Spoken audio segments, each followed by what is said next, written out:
Kalau saya menanggapi gini ya, pra peradilan ini kalah menang itu udah hal yang biasa.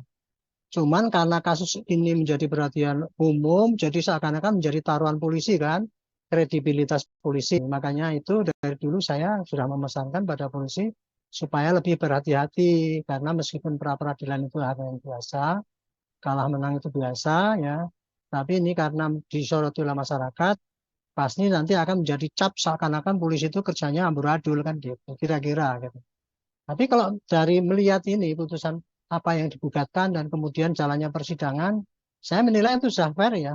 Putusan hakim itu jelas, beliau mempertimbangkan semua pertimbangan-pertimbangan semua sehingga ditolak dan sebagainya dan akhirnya berkesimpulan bahwa alas bukti-bukti permulaan yang dianggap oleh penyidik itu cukup, minimal dua alat bukti itu dianggap tidak sah sehingga si Peggy penetapan tersangka kepada Peggy itu dianggap tidak sah, maka si Peggy harus dibebaskan dari penyidikan, kan putusannya begitu.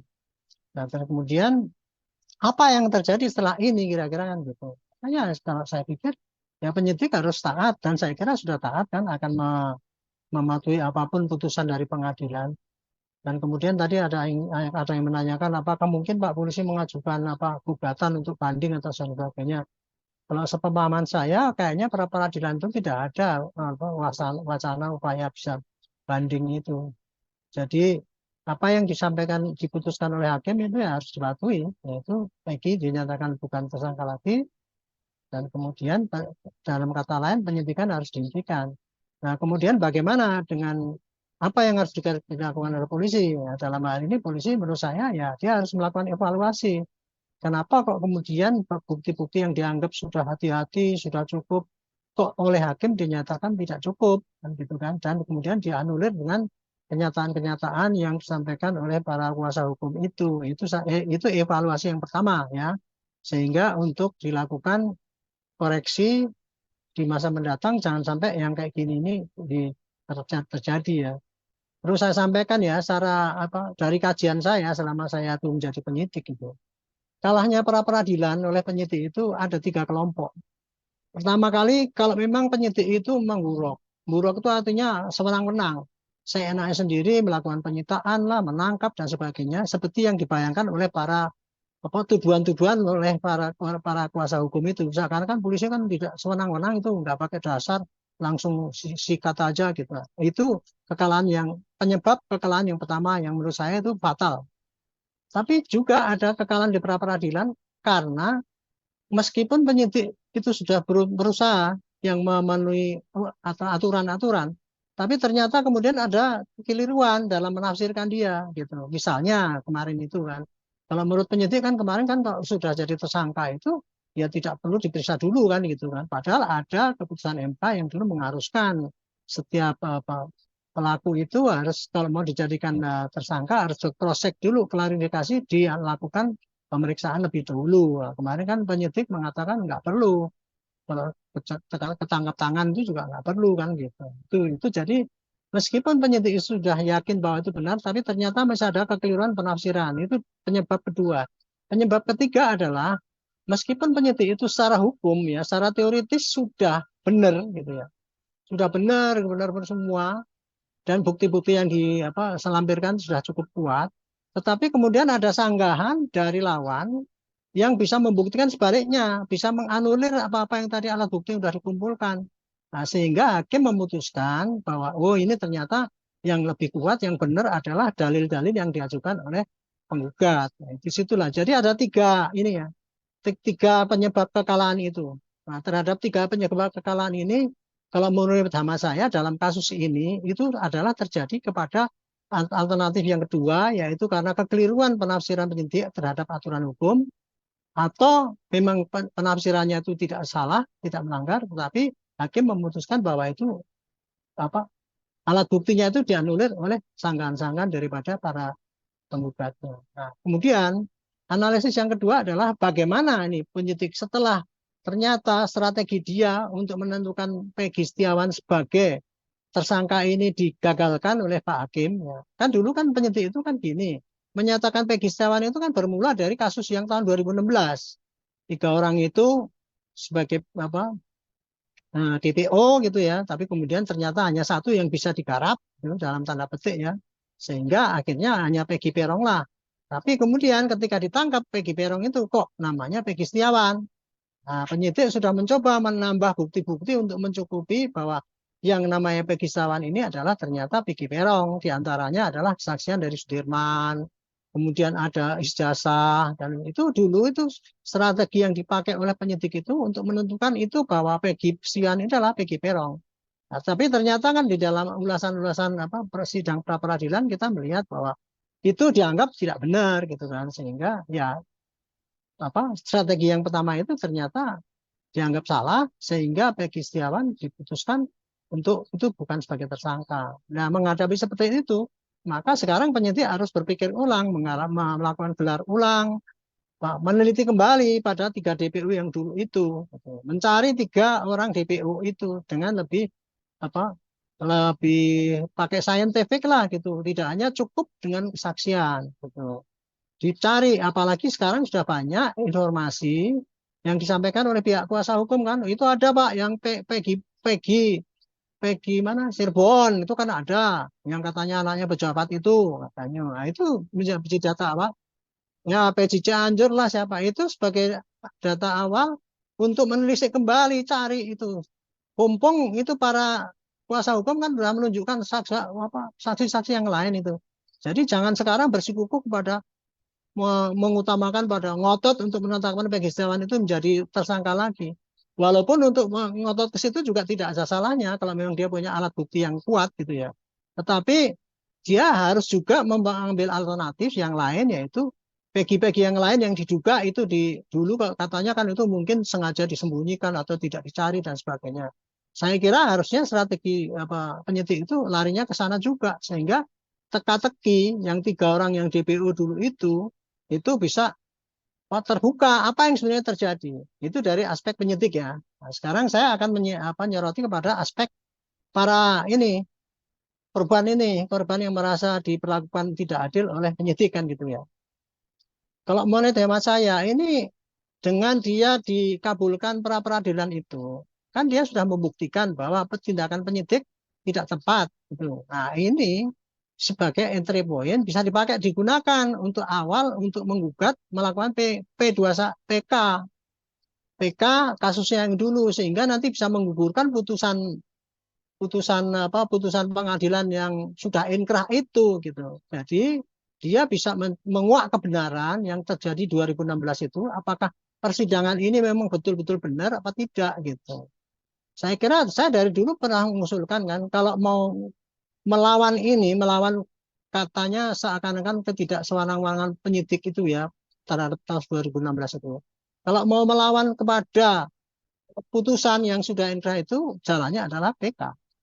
Tetapi kalau untuk melawan bahwa kesewenang-wenangan tanda petik penyidik nangkap si Peggy itu jalurnya sekarang ditempuh adalah pra peradilan kan gitu. Nah, sekarang pra peradilan bisa berhasil menghentikan kan Peggy itu tidak jadikan tersangka lagi. Tetapi kita tidak bisa masih belum bisa menguak siapa sebetulnya pelaku yang sebenarnya yang masih dikejar itu gitu. Nah, itu saran saya kepada kuasa hukum ini kemenangan di pra peradilan ini menjadi bahan yang cukup bagus ya untuk menambah bukti atau novum apa istilahnya terserah untuk menyampaikan kepada apa hakim yang agung di sana itu yang bisa mengoreksi putusan tahun 2016 itu yang dianggap tidak adil oleh masyarakat. Karena masalahnya kan sekarang kan yang terjadi di lapangan itu kan ributnya kan itu. Ini pengadilan nggak benar, pengadilan sesat lah dan sebagainya, polisi sewenang-wenang lah dan sebagainya.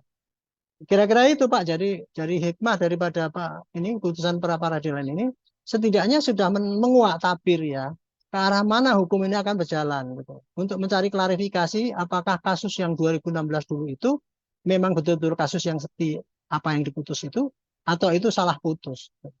Nah, ini publik pasti nantinya ke situ. Di belakang tuduhan-tuduhan bahwa polisi sudah melakukan tindakan yang sewenang-wenang, salah tangkap, kemudian asal tangkap dan sebagainya. Saya kira itu, Nancy.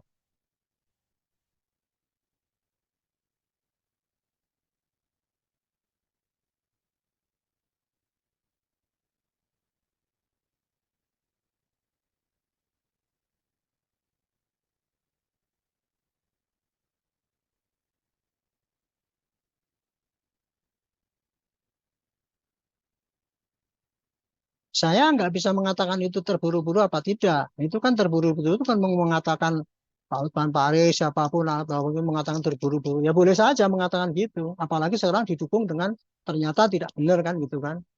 Kalau saya dulu kan mendengar eksposnya si itu, eksposnya penyidik. Dan penyidik ini kan bukan baru menyidik kasus sekarang aja, udah puluhan mungkin ribuan kasus dia tangani gitu. Penyidik itu sudah apal apa bukti-bukti awal yang mesti dikumpulkan gitu. Nah, kemudian dia juga selama waktu itu kan menerangkan ceritanya kenapa si Peggy ini ditangkap kan gitu kan. Nah, ceritanya kan bermula dari putusan pengadilan yang dulu 2016 bahwa itu adalah sebagai tersangka sudah terdakwa lah DPO gitu kan. Tapi waktu itu 3 DPO-nya.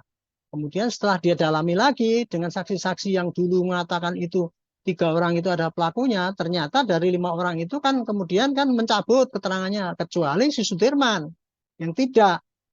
Nah, Sudirman itu yang tidak mencabut itu mengatakan begini, Pak, sebetulnya dari 3 yang DPO itu yang 2-nya itu nggak ada di lapangan. Itulah yang kemudian disebut dengan fiktif itu, Pak, istilah fiktif itu, gitu.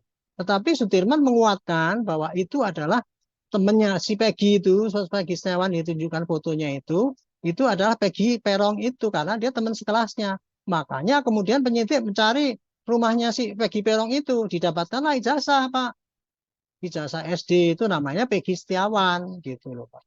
Itulah sehingga dengan bukti awal yang seperti itu penyidik yakin bahwa ini cukup bukti awal kan dia katakan gitu. Tetapi itu bukti itu kemudian kan disangkal oleh para pakar maupun kuasa hukumnya itu. Loh yang dituduhkan pada si Peggy itu kan bukti pembunuhan. Masa buktinya cuma KTP ini.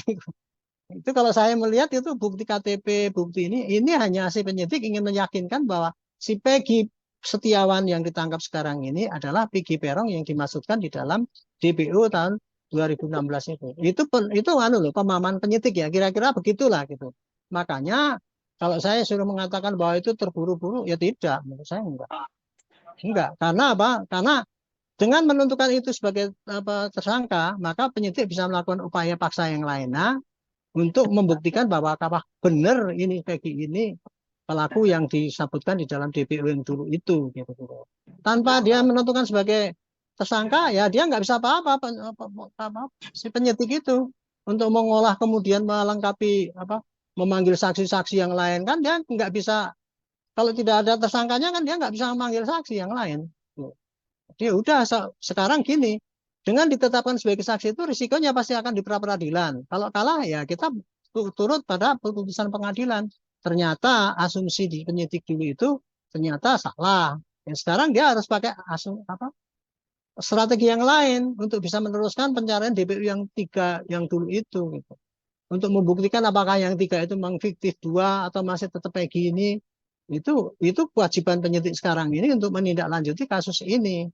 Jadi kalau saran saya sih jangan ngotot ini memaksakan si Peggy ini jadi tersangka lah kira-kira gitu. Tapi kalau mencari bukti lain yang bisa menunjukkan bahwa si Peggy Perong itu adalah si Peggy Setiawan tidak disalahkan, boleh saja sepanjang dia tidak mengekang si Peggy Setiawan ini sebagai tersangka ataupun menahan terus.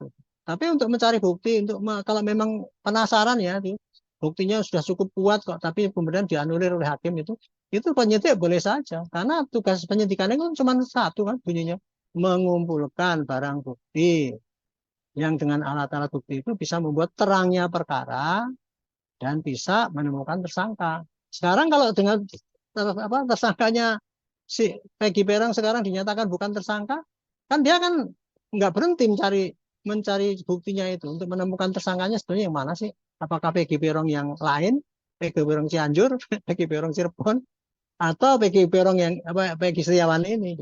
Itu masih terbuka kesempatan. Itu kira-kira pandangan saya. Pandangan saya ini cuma berdasarkan dari pengamatan saya. Saya bukan juru bicara polisi ya. Bukan juru bicara polisi untuk mengelak apa tuduhan masyarakat itu saya tangkis, bukan. Saya hanya melihat dari pengalaman saya sebagai penyidik, ini kira-kira terjadinya itu apa yang terjadi di sana itu. Kan ini perlu dijelaskan pada masyarakat supaya masyarakat tidak larut kepada tuduhan-tuduhan bahwa polisi sekarang itu jelek, brengsek, saya wenang-wenang itu. Saya kalau ada polisi yang brengsek, saya pasti koreksi. Tapi kalau ada polisi sudah benar, jangan difitnah. Jangan dianggap di ini, wah dia pecat ini dan sebagainya itu. Saya agak kurang sependapat dengan hubungan seperti itu. Harusnya dilihat karena begini ya, penyidik itu kan juga manusia juga. Dia juga punya semangat untuk berbuat baik, dia semangat berprestasi dan sebagainya. Tapi di belakang itu juga banyak juga penyidik yang brengsek. Gitu. Nah, kepada penyidik yang baik itu jangan digeneralisir dengan penyidik yang brengsek itu. Nanti kan semangat untuk jadi penyidik kan hancur itu. Itu. Tapi kepada penyidik yang jelek jangan ditutupi, harus dikoreksi gitu. Itulah kira-kira sikap saya ya sebagai ini yang sering kasih komentar di sini itu. Saya bukan juru bicara polisi. Saya bukan ditugaskan oleh polisi untuk ngomong di sini. Saya hanya diundang di TV, diundang oleh YouTube untuk ngomong di depan masyarakat. Dan saya ngomong berdasarkan pengalaman saya selama saya jadi polisi. Gitu. Baik Pak, Oke, ini saya kan kira itu. bisa dilihat bahwa kan ini dengan adanya pra peradilan yang dimenangi oleh Peggy sendiri, berarti ini menambah image polisi menjadi jelek dong Pak, dengan bisa dibilang bahwa ini adalah mungkin kegagalan dari apa yang bisa dibilang seperti itu. Ya, kalau tidak dijelaskan kepada masyarakat seperti yang saya jelaskan ini tadi, ya menambah image polisi jelek kan? Kan seakan-akan kan polisi kan sembarangan. Nah, ini buktinya ternyata tidak dinyatakan sebagai ini. Gitu. Saya katakan, kalah pra peradilan itu ada tiga paling enggak penyebabnya. Penyebabnya pertama kali adalah tindakan polisi yang brutal, sewenang-wenang, sehingga dia nangkep seenaknya sendiri, tidak memperhatikan surat, tidak memperhatikan hak, kewenangan, dan sebagainya. Contohnya supaya konkret ya, saya dulu waktu dari Dirpidum gitu, saya punya anak buah, itu waktu itu nyita sepeda motor, pemalsuan sepeda motor. Tapi yang disita itu satu showroom disita semua itu. Saya tegur anggota saya, kamu jangan nyita kayak gitu. Enggak Pak, ini sudah gini-gini. Kamu ya, itu pasti nanti kamu akan di peradilan dan kamu pasti kalah. Dia bandel gitu. Oke lah silakan. Saya nyuruh peradilan sama kuasa hukumnya itu. Peradilan aja. Akhirnya dikalahkan benar. Cuman sayangnya waktu itu ketika kita di peradilan kalah, belum sampai dituntut ganti rugi itu dan sebagainya gitu. Sehingga waktu itu saya cuman ya udah anggota saya itu akhirnya manut pada saya bahwa yang disita itu cuma motor yang dipalsukan itu aja, tidak satu showroom disita semua. Itu contoh ya bahwa suatu pra peradilan itu bisa dikalahkan kalau memang polisinya memang polisi brengsek ya, polisi yang sewenang-wenang itu sehingga dia melanggar dan kemudian di pra peradilan dan pasti kalah. Penyebab kedua adalah penyidik itu sudah tahu aturannya, dia sudah mencoba patuh gitu loh. Aturannya begini. Tetapi ternyata penafsiran penyidik itu ada yang keliru. Nah, dalam hal ini sebagai contoh kemarin itu ada yang keliru kan itu bahwa penyidik itu kalau menurut aturan perkap yang berlaku masih berlaku kan harus diperiksa dulu itu. Kemudian dia jawab nggak perlu. Itu hakim akhirnya melihat aturannya ada, kemudian dia itu menyatakan bahwa ini salah tetap kan. Jadi meskipun kemarin penyidik itu menyatakan bahwa dia itu sudah tepat, ternyata penafsiran dia keliru sehingga hakim menyatakan itu tidak sah. Nah, sebab yang ketiga adalah itu yang sangat ini enggak jelas. Contohnya penyidik sudah berbuat yang menurut teori sudah benar, tetapi ternyata di dalam persidangan pandangannya itu dikonter dengan bukti-bukti yang lain yang oleh hakim ditafsirkan yang benar adalah yang mengkonter itu. Akhirnya dia dikalahkan. Jadi di dalam kalah pra peradilan itu hal yang lumrah, tapi itu tujuannya adalah untuk sebagai koreksi. Kan pra peradilan itu kan suatu lapis-lapis apa lapis-lapis pengawasan pengadilan supaya penyidik tidak berbuat sewenang-wenang. Kan hikmahnya hikmah yang paling yang tinggi itu kan sebabnya itu. Makanya tuh sekarang dengan adanya itu dikalahkan itu ya polisi harus inilah kayak ini kenyataannya. Anda masih nggak benar itu. Harus perbaiki gitu. Tapi karena kasus ini sudah menjadi perhatian umum dengan asumsi bahwa dulu itu polisi sudah curang ketika tahun 2016, maka kemudian polisi diteletakkan kepada aparat yang kurang baik gitu sehingga sekarang ini buktinya menangkap ini pun tidak benar kan gitu. Itu kira-kira begitu.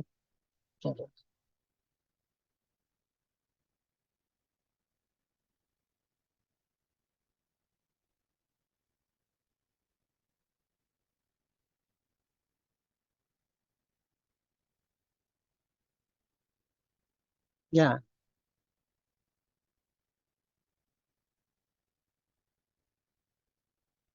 ya etikanya kalau menurut etika itu ya baik juga, elok juga kayak gitu, minta maaf karena saya udah salah-salah gini gini gini itu. Ya memang gitu. Bahkan kalau tadi mau diganggu apa digugat apa mengenai kerugian itu tadi, saya sih tidak melarang. Itu hak daripada orang dan itu memang masuk di dalam ranah pra peradilan itu untuk menggugat ganti rugi.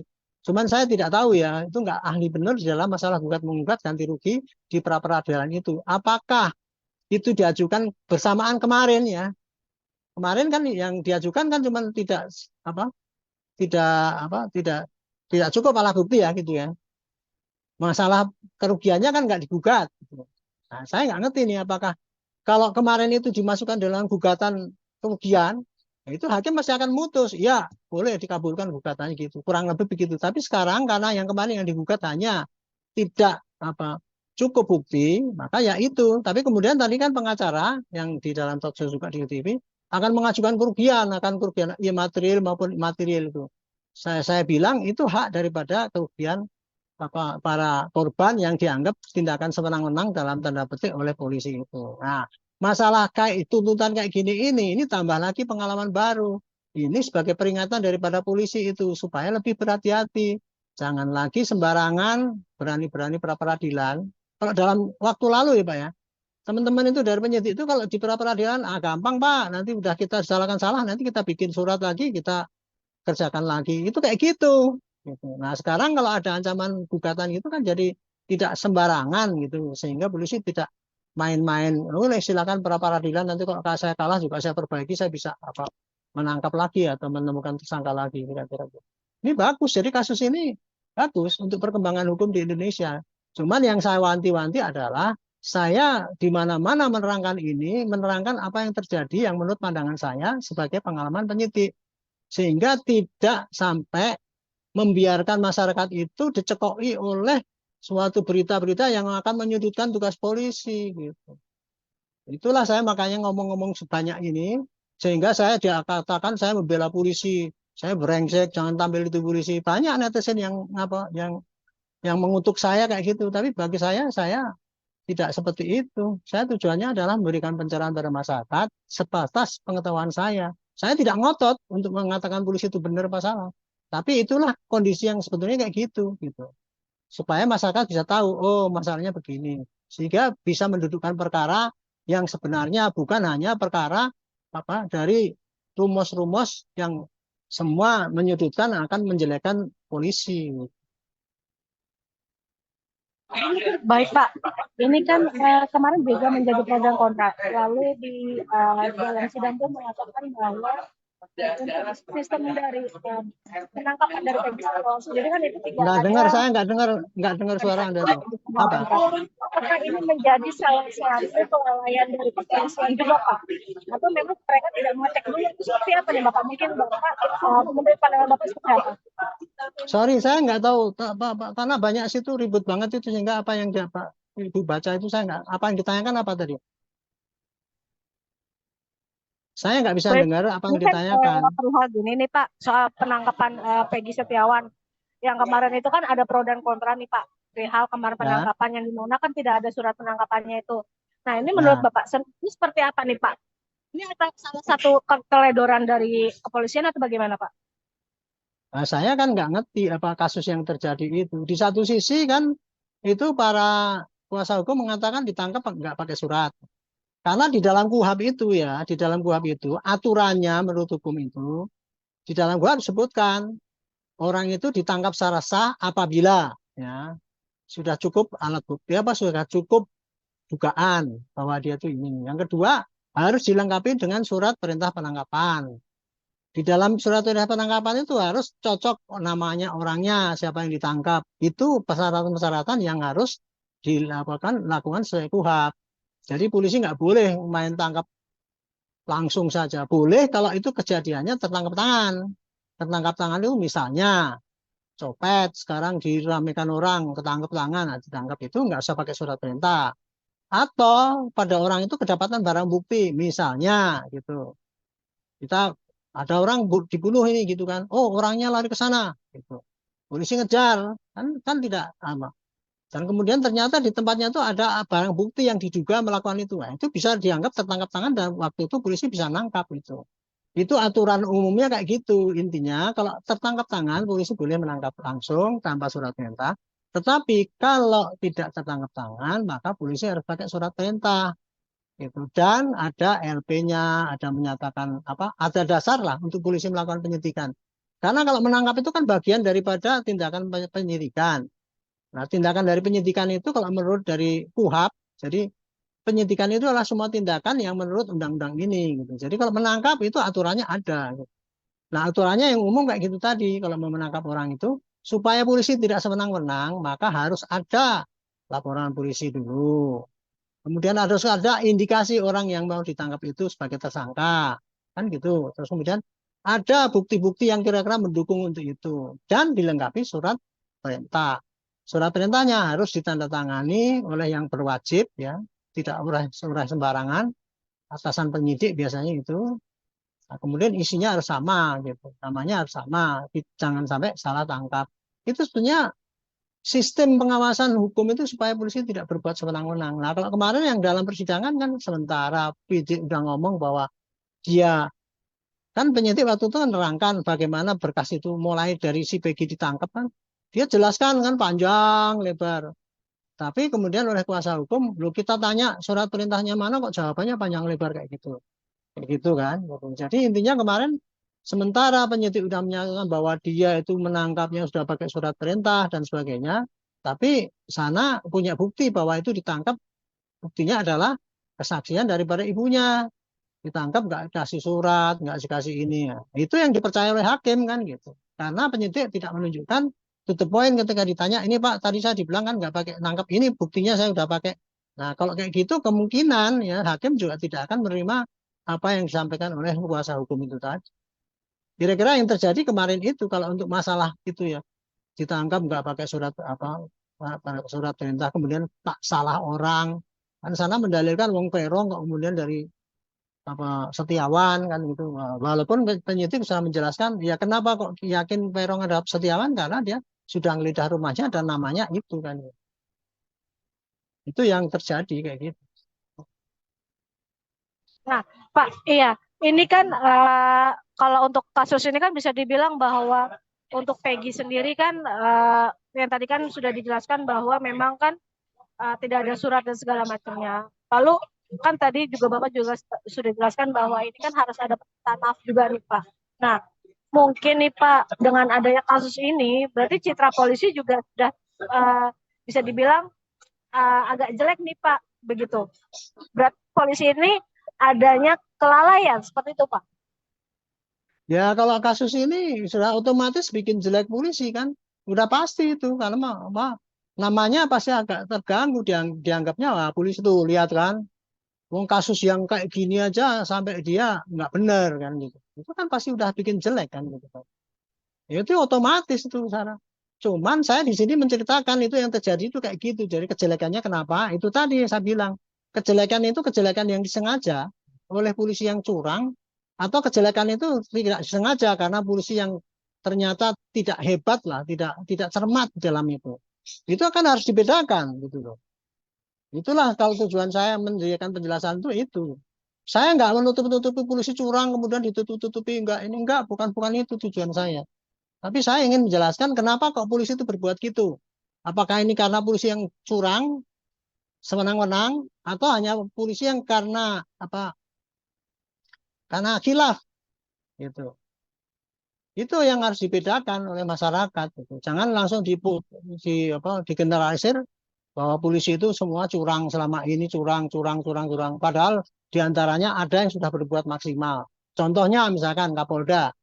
Kapolda Jabar itu kemarin dapat award, Hugeng Award, dianggap sebagai orang ya salah satu contoh ya orang yang seperti Pak Hugeng dulu. Kan dia orang baik itu, integritasnya tinggi, mantan penyidik dari KPK. Tapi kemudian dengan kasus kayak gini kan nggak fair kalau kemudian dia Kapolda dicopot, ini nggak becus gitu. Kan belum lihat yang terjadi apa sebabnya itu terjadi kan. Itulah kira-kira kalau ditanya citra buruk dari polisi, citra buruk polisi itu tidak akan mungkin bisa hilang karena apa? Polisi itu kerjanya ya Setiap hari itu berhadapan dengan orang yang bersengketa pendapat. Kalau setiap sengketa itu diselesaikan, pasti akan menimbulkan orang yang kecewa. Yang kalah pasti akan membenci polisi, yang menang belum tentu berterima kasih kepada polisi. Jadi sehari-hari polisi itu pada kodratnya itu selalu mendapat cemoohan dari para masyarakat. Karena kalau dia berbuat baik belum tentu dapat pujian, tapi kalau dia berbuat tidak baik, tidak menguntungkan orang yang bersengketa itu, pasti dia akan dihujat sebagai musuh, dijelek-jelekan kan gitu. Itu yang terjadi di dalam dunia kepolisian. Jadi kalau polisi itu mau mengendaki supaya polisi bersih, nggak akan mungkin bisa. Polisi kita tuh 460.000 orang, nggak akan mungkin bisa bikin 460.000 orang itu bersih, tidak cacat gitu, nggak akan mungkin. Pasti ada yang cacat sedikit, ada yang cacat parah, ada yang jahat, ada itu. Itu yang menggambarkan citra polisi pada umumnya. Jadi tujuan polisi Artinya, hanya bisa menyerahkan pada masyarakat, ini loh yang saya kerjakan, gitu. Silahkan nilai, gitu aja. baik Pak, ini terakhir Pak, untung mungkin dari Bapak nih pesan untuk uh, hakim, lalu pesan untuk kuasa hukum Peggy, lalu pesan untuk kepolisian, dan pesan untuk Peggy sendiri nih Pak, dalam kasus ini seperti apa? Saya nggak akan pesan-pesan sama Pak Hakim, sama saya kan bukan orang ahli hakim. Saya cuma melihat perkembangan masyarakat ini. Saya lebih lebih senang berpesan kepada masyarakat. Ini kasus yang akhir-akhir ini sangat mencuat dan menjadi perhatian umum ini, tolong dicermati sebagai suatu fenomena ya.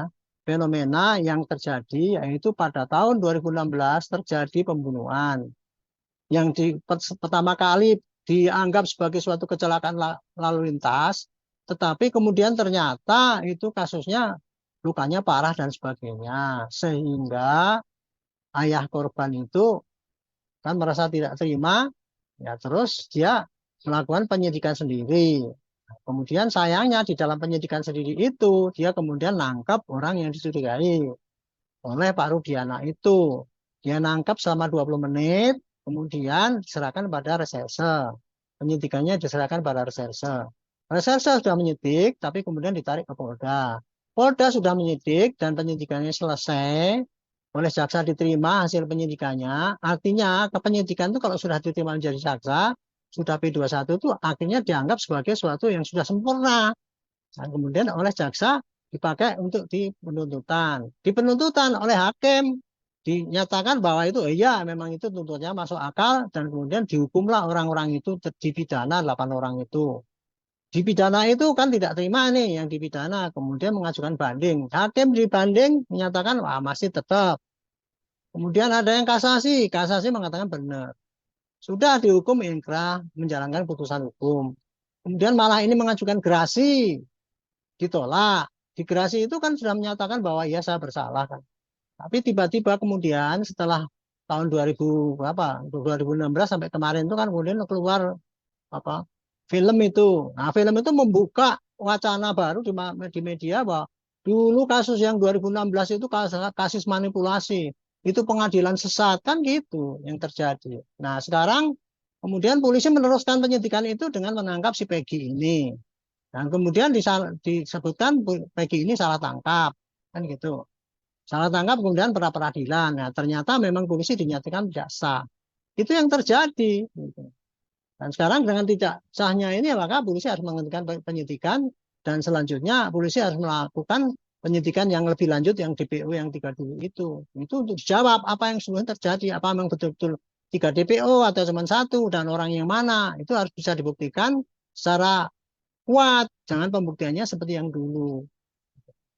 Saya hanya menyatakan gini ya, kalau ini dianggap itu kesalahan polisi ya tahun 2016 itu, jangan disalahkan hanya polisi toh. Karena kalau polisi dilihat dari prestasi kerjanya itu, dengan diterimanya berkas itu sudah baik, sudah benar. Apalagi sudah dengan diputusnya oleh hakim bahwa itu ternyata mereka bersalah. Itu sudah benar, sempurna tugas polisi gitu. Tapi kemudian kan sekarang dikatakan bahwa ini pengadilan sesat dan sebagainya. Kalau memang sesat ya berarti yang sesat ya polisinya, penyidiknya, jaksanya, hakimnya kan gitu. Jadi kita kan jadi seakan-akan menyesatkan semua pejabat hukum di Indonesia ini menganggap semua pejabat hukum ini sebagai nggak benar kan gitu tuduhannya. Jadi kalau dipukul rata kayak gitu, padahal apa? Hanya karena film itu. Gitu. Terus kemudian hanya karena pencabutan daripada orang-orang itu yang menyatakan tidak apa karena dipaksa. Gitu. Tapi dipaksanya karena dia menuduh si Rudiana. Nah, dari mata saya sendiri ya, seorang Rudiana itu seorang itu. Kayaknya kan nggak akan mungkin dia bisa merekayasa kasus itu sampai semua bisa dihukum sampai 8 itu gara-gara anaknya itu saya pikir kok bagi saya ya itu nggak masuk akal. Makanya tuduhan itu bagi saya terlalu ekstrem. Nah sekarang kita lihat ini bagaimana perbaikan hukum ini. Jadi kalau saat tadi ditanyakan apa pesan pada hakim, saya hanya mengatakan begini. Ini sekarang sudah dimulai dengan hakim pra peradilan yang berani menyatakan fair menurut pandangan hakim. Nah mudah-mudahan nanti bukti-bukti itu dikumpulkan bisa menjadi bahan PK. Dari bahan PK itu nanti mudah-mudahan hakim juga bisa melihat dengan hati-hati. Tapi yang namanya hati-hati bukan berarti sekarang dia memenuhi tuduhan apa dorongan media. Harus hakim pakai keyakinan sendiri menurut pengetahuan beliau sendiri. Apakah kasus ini memang yang 2016 itu memang adanya begitu atau tidak? Saya cukup ingatkan juga ya, dulu tahun 2016 itu hakim itu tiga-tiganya menyatakan tidak ada dissenting opinion. Berarti tidak ada yang menyangkal. Jadi di situ dari tingkatan hakim menyatakan menerima semua berkas yang dibikin oleh polisi dan tuduhan yang dibikin oleh jaksa. Tidak ada satupun yang menyangkal. Kemudian waktu di tingkat banding sama kasasi juga demikian. Itu kan kita kan nggak fair kalau kita kan wah ini pengadilan sesat. Para hakim sudah melakukan tugasnya dengan baik. Gitu. Nah, tinggal sekarang pakai PK aja. Kalau PK itu berhasil ya tak berarti oh ya memang ada kesalahan. Tapi kalau PK-nya kemudian nanti ditolak, ya jangan kemudian pakai menekan-menekan ke sana sini bahwa pengadilan kita tuh sat semua udah bisa disetir oleh si Rudiana dan sebagainya. Jadi saya kira itu aja. Jadi kalau pesan saya kepada si Peggy, gunakanlah ini ya kesempatan ini untuk menganulir semua yang itu, yang teman-temannya yang dulu yang divonis sudah menjalankan putusan itu.